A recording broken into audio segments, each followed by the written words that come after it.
Hello friends, welcome again to my English class. আজকের idiom day 4-এ আমরা আবারও বেশ কয়েকটা বাংলা মিনিং সহ ইডিয়াম শিখব।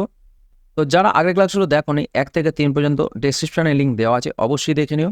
চলো ক্লাস শুরু করা যাক তাহলে। নাম্বার ফার্স্ট দেখো, to call a spade a spade. এই কথাটার অর্থ হচ্ছে সোজা সাপটা কথা বলা। My brother never hesitated in calling a spade a spade. আমার ভাই কখনো সোজা সাপটা কথা বলতে পিছু পা হয় না। To talk bluntly or speak clearly or directly. ঠিক আছে, ব্লান্টলি বলতে একদম পুরো সোজা সাপটা কথা বলা, স্পষ্ট কথা বলা। ঠিক আছে, আর এটা যদি তোমরা বুঝতে চাও, টু কল এ স্পেড। যারা তাস খেলা জানো, স্পেড সবচেয়ে বড় কার্ড আমরা জানি। তো ব্রিজ খেলায় কেউ স্পেড ডেকেছে, তার উপরে আবার স্পেড ডাকা, মানে তার যে মিনিংটা কি হয়ে যাচ্ছে, পুরো মানে টক্কর দেওয়া, বা আমরা বলতে পারি এটা সোজা সাপটা বা ডিরেক্ট কথা বলা। ঠিক আছে, এইভাবে সেন্সটা মনে করতে পারো তোমরা। ওকে, next one, a close shape. এই ক্লোজ শেপ কথাটা হচ্ছে এ ন্যারো এস্কেপ। যদি বুঝতে চাও, দেখো আগে তো খালি প্লেটেই তো দাঁড়িয়ে ফেলা হতো। তো ক্লোজ শেপ করার অর্থ কি, একদম পুরো মুখটা পরিষ্কার করা। তাহলে ক্লোজ শেপ করার সময় যদি খালি প্লেটে যদি ক্লোজ শেপ করা হয়, তাহলে কি হয় না, চামড়ার কোল থেকে পুরো প্লেটটা চলে যায়। হাত যদি একটু নড়ে যায় তাহলে কি কেটে যাওয়ার সম্ভাবনা থাকে। তাই এ ক্লোজ শেপ বলতে আমরা বুঝি কি অল্পের জন্য বেঁচে যাওয়া বা এ narrow escape. Ratan had a close shape in a car accident. তো একটা গাড়ি অ্যাক্সিডেন্টে সে হচ্ছে অল্পের জন্য বেঁচে গেছে। নেক্সট ওয়ান দেখো, ক্রোকোডাইল টিয়ার্স। এটা ভেরি ইজি, এর অর্থ হচ্ছে কুমির আসছে বা মায়া কান্না। কুমির কখনো কাঁদে না। ঠিক আছে, তাহলে ক্রোকোডাইল টিয়ার্স বলতে false show of grief. Grief বলতে বেদনা বা দুঃখ। A false show of grief মানে মায়া কান্না, মিথ্যা কান্না। কান্না পায়নি, জোর করে বুঝছে যে আমি কাঁদছি। তাহলে she shed crocodile tears on the death of her stepmother. তার সৎমা মারা গেছে, তার কান্না পায়নি, জোর করে সে নিজে কষ্ট প্রকাশ করছে, মায়া কান্না কাঁদছে যে আমার প্রচুর কষ্ট হচ্ছে। ওকে, নেক্সট ওয়ান কি বলেছে দেখো, cold reception. No hearty welcome বা আন্তরিকতাহীন অভ্যর্থনা। রিসেপশন মানে কি অভ্যর্থনা, অভ্যর্থনা জানানো। আর কোল্ড বলতে কি ঠান্ডা। তো ওয়ার্ম রিসেপশন বলতে কি একদম কাউকে হার্ডলি ওয়েলকাম জানানো বা রিসেপশন অভ্যর্থনা করা। আর কোল্ড রিসেপশন বলতে মানে আন্তরিকতাহীন অভ্যর্থনা। ধরো কাউকে পছন্দ নয়, সে তার বাড়ি গেছে, ঠিক আছে, ওই আদর যত্ন করতে হয়তো করছে, সেরকম আন্তরিকতা ভাব নেই বা হাসি নেই। ঠিক আছে, তো এটা হয়ে থাকে আমাদের সমাজে অনেক ক্ষেত্রে। তাহলে কোল্ড রিসেপশন বলতে কি আন্তরিকতাহীন অভ্যর্থনা বা no hardly welcome. The Pakistan cricket team was given a cold reception in Sri Lanka. Pakistan cricket team যখন শ্রীলঙ্কায় পৌঁছায়, তো শ্রীলঙ্কার তরফ থেকে কোল্ড রিসেপশন জানানো হয়েছিল। ওই কোনো রকমভাবে তাদের থাকার ব্যবস্থা করা হয়েছে, বিশেষ কিছু ইয়ে করা হয়নি। চলো next one, to be caught red handed.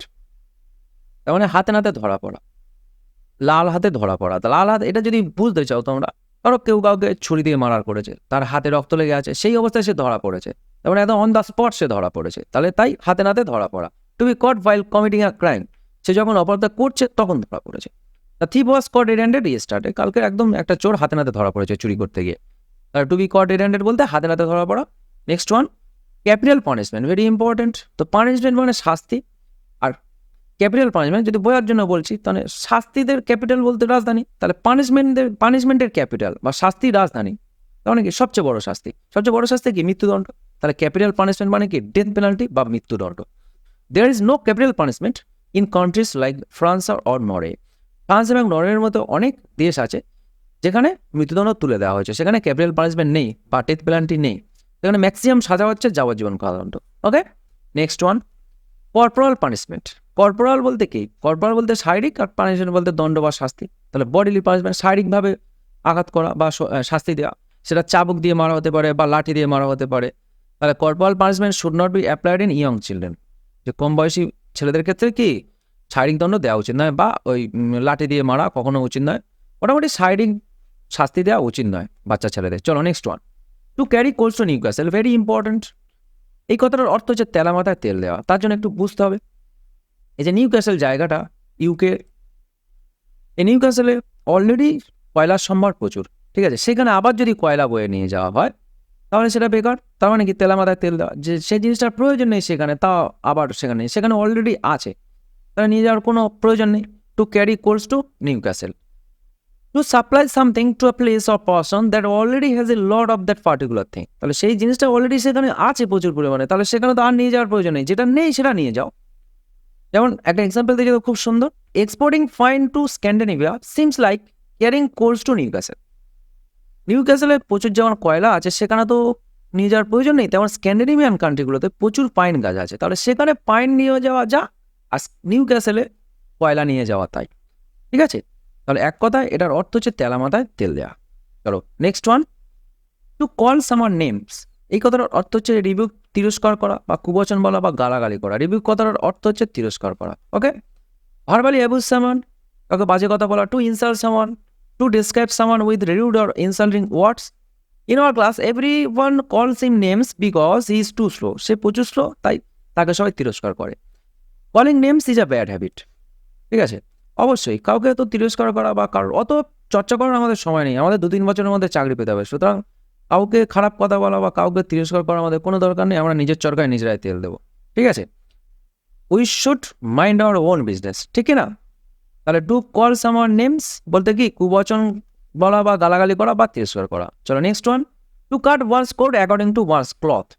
এ যতটুকু ক্লথ আছে, কাপড় আছে, সেই অনুযায়ী তো কোটটা কাটতে হবে নাকি? সাপোজ একটা শার্ট তৈরি করা হচ্ছে, তো শার্টের জন্য যে শিটটা আছে সেই শিটটা মধ্যে দেখা যাচ্ছে শার্টের বডিটা করার জন্য এতটাই কেটে ফেলা হয়েছে, দেখা যাচ্ছে হাত পাওয়ার মতো আর শিট নেই। তাহলে কি আমাদের এর অর্থ কি বুঝছি আমরা? আয় বুঝে ব্যয় করা বা সামর্থ্য অনুযায়ী খরচ করা, okay? To live within one's own means. I have to cut my coat according to my cloth afterwards because I have some events to attend. I have some events to attend. অর্থাৎ এরপর থেকে afterwards, এরপর থেকে আমার একটু আয় বুঝে ব্যয় করতে হবে বা সামর্থ্য অনুযায়ী খরচ করতে হবে, কারণ I have some events to attend. আমার সামনে কোনো একটা স্পেশাল ইভেন্ট আছে, সেখানে খরচের বিষয় আছে, সেটা বিয়ে বাড়ি বা কিছু হতে পারে। It is always wise to cut one's coat according to one's cloth. এটা তো প্রবাদ যে অবশ্যই সবার কি করা উচিত? আয় বুঝে ব্যয় করা উচিত। তার to cut one's coat according to one's cloth means কি? আয় বুঝে ব্যয় করা। চলো next one, chip of the old block. Very easy. Block, block বলতে কোনো টুকরো, সেটা কাঠের টুকরো হতে পারে বা কোনো পাথরের টুকরো হতে পারে। ধরো এটা কাঠের টুকরো আছে, এই কাঠের টুকরো থেকে চিপ একটা তুলে নেওয়া হলো, কেটে নেওয়া হলো। তাহলে এই চিপের যে পার্টিকেল আছে, এটা তো তাই পার্টিকেল আছে, এর যা মানে বাহ্যিক বা আভ্যন্তরীণ গুণ আছে এরও তাই আছে। তাহলে chip of the old block বলতে কি বোঝাচ্ছে? বাপ কা বেটা, মানে এর মধ্যে যা আছে এর মধ্যে তাই আছে, ঠিক আছে? The son resemble the father, resembling the father. Ram is surgeon like his father, he is the chip of the old block. তাহলে তার বাবার মতো রাম একজন ডাক্তার, সে কি বাপ কা বেটা। তাহলে chip of the old block বলতে আমরা কি বুঝি? বাপ কা বেটা। যেমন ডাক্তারের ছেলে ডাক্তার হয়, মাস্টারের ছেলে মাস্টার হয়, আমরা কি বলি? বাপ কা বেটা। তাহলে chip of the old block বলতে বাপ কা বেটা। Next one, the last one, to cut a sorry figure. Very important, to cut a sorry figure. এটার অর্থ হচ্ছে to create a poor impression or present oneself poorly or negatively. খারাপ ফল করা বা প্রভাব ফেলতে ব্যর্থ হওয়া। এই যে আইপিএল খেলা হয় আমাদের ইন্ডিয়াতে, তো আইপিএলে কোনো প্লেয়ার, সে বোলার হোক, ব্যাটসম্যান হোক আর অলরাউন্ডার হোক, কেউ ভালো ফল করলো বা ভালো রান করলো, ভালো উইকেট পেলো, তাকে ন্যাশনাল টিমে চান্স দেওয়া হয়। কোনো একটা সিরিজে তাকে চান্স দেওয়া হলো, চান্স দেওয়ার পরে দেখা যাচ্ছে সে সেখানে টোটালি কোনো রান পেলো না বা উইকেট পেলো না।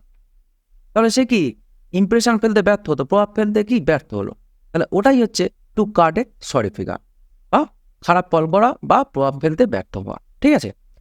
তো এক্সাম্পল দেখো, I cut a sorry figure in my first YouTube class.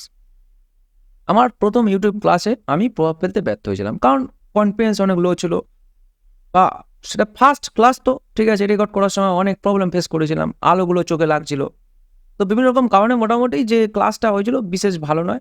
I am still improving, এখনও যে খুব ভালো হচ্ছে সেটা নয়, চেষ্টা করছি তোমাদেরকে অ্যাসিস্ট করার, এই জাস্ট। তাহলে I cut a sorry figure in my first YouTube class বলতে কি আমি প্রথম ইউটিউব ক্লাসে, সে কনফিডেন্সের অভাবে হোক আর অভিজ্ঞতার অভাবে হোক, যাই হোক, মোটামুটি প্রভাব ফেলতে ব্যর্থ হয়েছিলাম। আরেকটা এক্সাম্পল আছে দেখো, you will cut a sorry figure at the job interview if you wear a informal outfit. Informal outfit বলতে কি মানে ইনফর্মাল ড্রেস। তুমি যদি কোনো সরকারি চাকরির পরীক্ষার ইন্টারভিউ ইনফর্মাল ড্রেস পরে যাও, তাহলে সেক্ষেত্রে ইন্টারভিউ যারা তোমার প্রতি ইমপ্রেসড হবে না, ঠিক আছে? তাহলে তোমার উচিত ফর্মাল ড্রেস পরে যাওয়ার। তাহলে you will cut a sorry figure বলতে কি তুমি প্রভাব ফেলতে ব্যর্থ হবে, ঠিক আছে? To cut a sorry figure means প্রভাব ফেলতে ব্যর্থ বা খারাপ ফল করা। তো এটা অবশ্যই আমাদের অ্যাভয়েড করতে হবে। সামনে অনেকগুলো পরীক্ষা আছে, সবাই মন দিয়ে পড়াশোনা করো। একটা কথা মাথায় রেখো, practice makes you perfect. Math, GI, English, GK, 4টে জিনিস একটা ব্যালেন্স মেনটেন করে জানলে একটা চাকরি পাওয়া কোনো ব্যাপার নয়। রেগুলার 7-8 ঘন্টা করে পড়াশোনা করো সবাই, ঠিক আছে? অবশ্যই খুব তাড়াতাড়ি একটা সুফল পেয়ে যাবে। চলো সবাই খুব ভালো থেকো, নেক্সট ক্লাসে আবার দেখা হচ্ছে কোনো একটা টপিক নিয়ে। Thank you.